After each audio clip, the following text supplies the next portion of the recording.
There was obviously no water inside it, so that pretty much keyed us in to activate responses like our rescue team.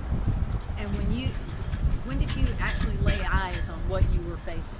Our first arriving rescue truck arrived on scene. They put a harness on, ascended the ladder inside, went ahead and made patient contact, and started giving us pre-arrival from there. How would you classify the level of difficulty with a rescue like this? A lot of different factors, right? A lot of factors. There's a lot of difficulty, access, and then you have to make decisions as far as how to safely remove that person while maintaining them in a Stokes basket, for lack of a better word, to be able to get them out. So the chief was telling us that it appeared that he fell from some height, maybe 25 feet, into that bowl, then slid down. And was there a wall or some kind of partition down at the bottom of that bowl? Yes. Okay, so and then he hits that. He was able to talk to you and communicate with you, or who was? He was conscious. He was oriented to where he was, what happened. Jared, step up if you don't mind. Y'all swap places. Yeah. You're So, right up there close. You had hands on him, right? I did. Okay, so you get up there, you climb up there. That's 100 feet. Yeah, it was about 100 feet. Yeah. Straight up. It was.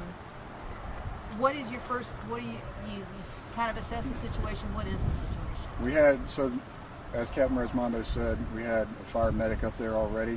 He had assessed the patient and kind of gave pre-arrival instructions to us. When we, the rope rescue team, got on scene, we got all of our equipment ready, what we thought we were going to need based off the information we had, and we started to take it up the ladder. And it was about a 100-foot ascent up to the basin of that water tower.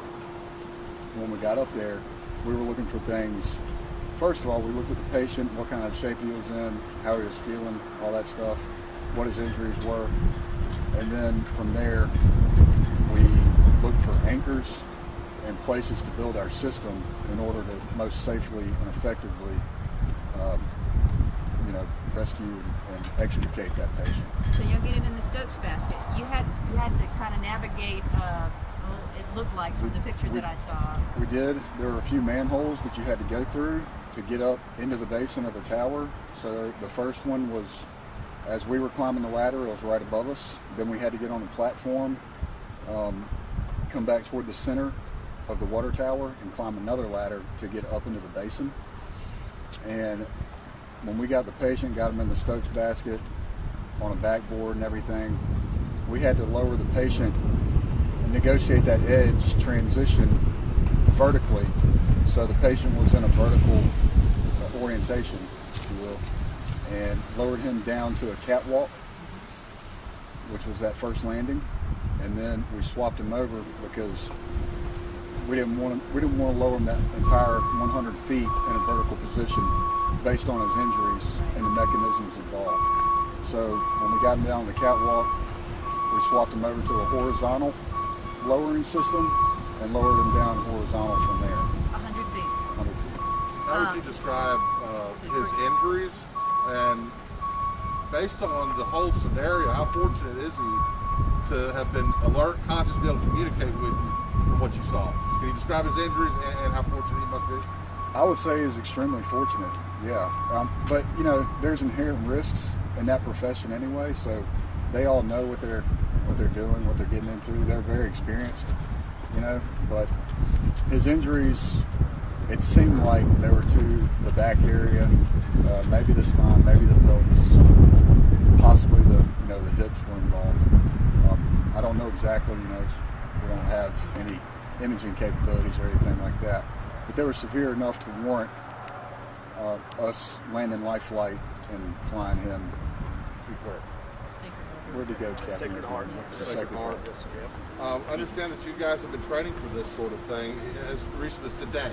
You're in a class. But you have these tall buildings here. It's an inherent, possibility here that you have these kind of risks. It is. So you as a department don't have to call in outside help when these things happen.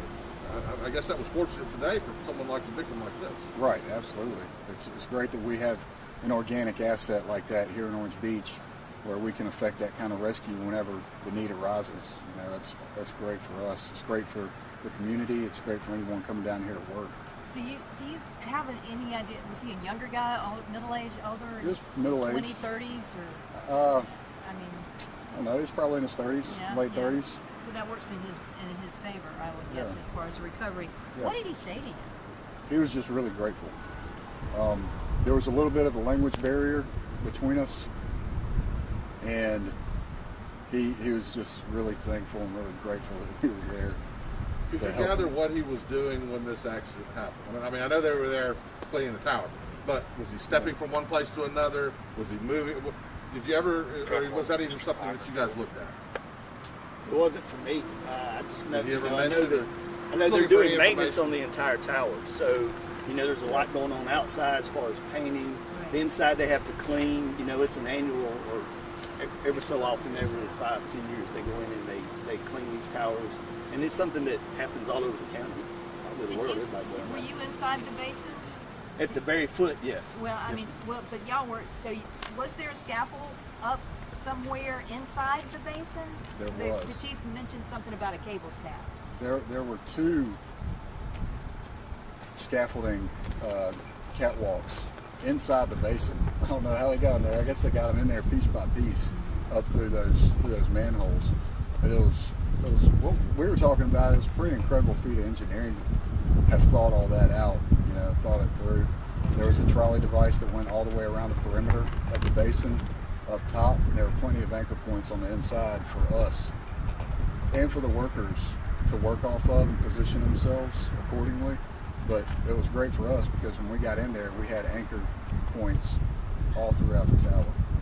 So the degree of difficulty in this, I mean, on a scale of 1 to 10, and how cool a day of work did you have today? It was pretty wild, I'll tell you, because the irony of all of this is that we are in a Rope Rescue 1 class, and today we were covering tower rescue, wind turbine rescue, and